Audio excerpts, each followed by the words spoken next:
I'm 75 now, and I can't remember anybody except the Queen. Princess Catherine's eyes fell on the brooch pinned to Queen Camilla's elegant gown, and the entire state banquet froze. What was meant to be a dazzling night of royal elegance, sparkling chandeliers and perfect diplomatic smiles turned into pure chaos in a single heartbeat. In one silent, electric moment, Princess Catherine's eyes fell on the brooch pinned to Queen Camilla's elegant gown, and the entire state banquet froze. It wasn't a similar piece.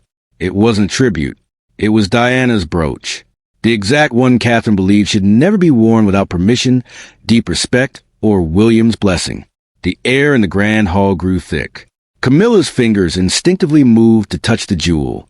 William's jaw tightened. King Charles's carefully built massive control began to crack. And Catherine? She did the unthinkable.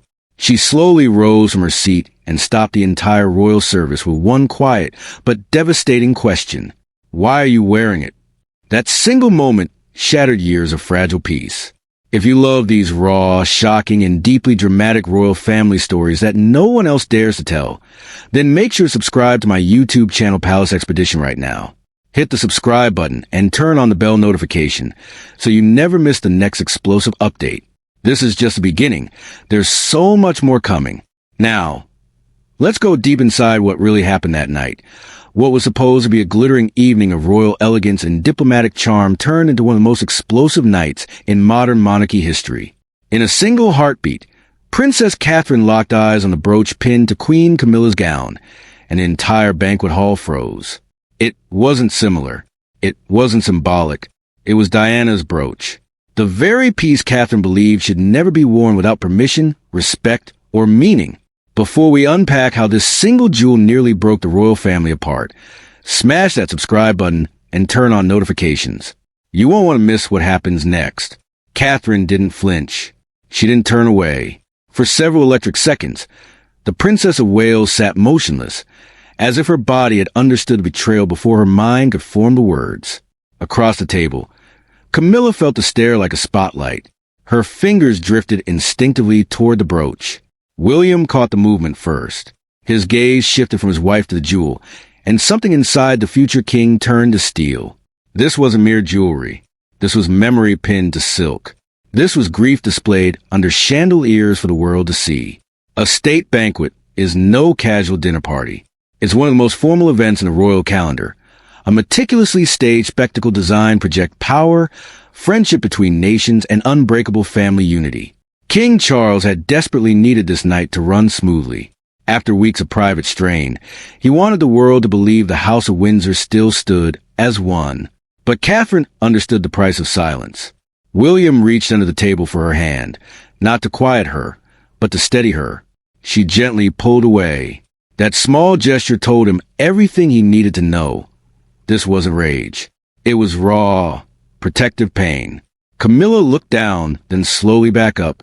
Her expression shifted the instant she realized Catherine had recognized the piece immediately. King Charles saw it too.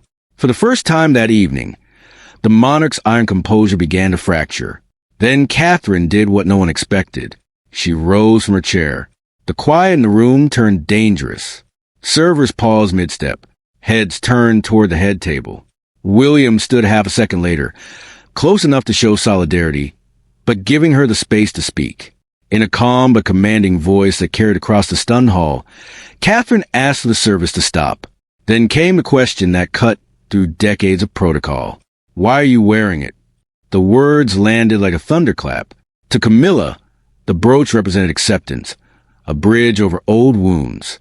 To Charles, it was a dangerous ghost from a past he had never fully escaped.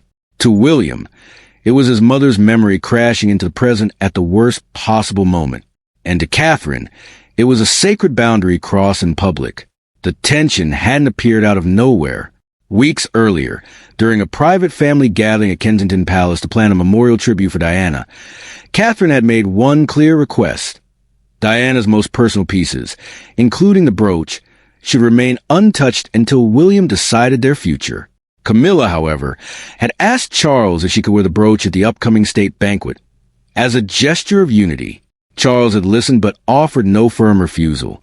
That silence wounded Catherine more than a direct rejection ever could. Now, standing in the middle of the grand banquet, Catherine realized her private warning had been ignored. The room held its breath. Camilla tried to maintain her royal composure, lifting her chin and speaking as if the brooch were nothing more than a fashion choice. But her voice faltered. Her hand trembled slightly as it brushed the jewel.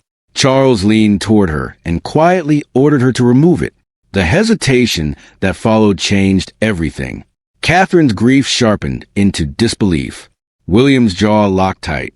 Even the king's face darkened. Princess stepped forward with her signature blunt authority.